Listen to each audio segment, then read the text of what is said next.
phone কাটে দিল এই সময় আসল কথা হলে কাটে দিব হেঁটে করে ঘুরে করবো না রাগ ধরলো আমি রাইগে আর ভাইয়ার আমরা কি বুঝি না হ্যাঁ কাটছে কিছু নিয়ে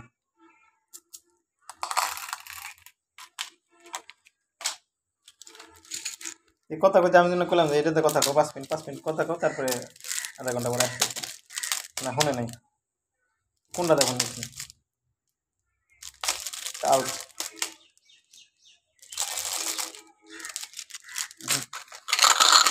600 এটা বড়টা 600 না 60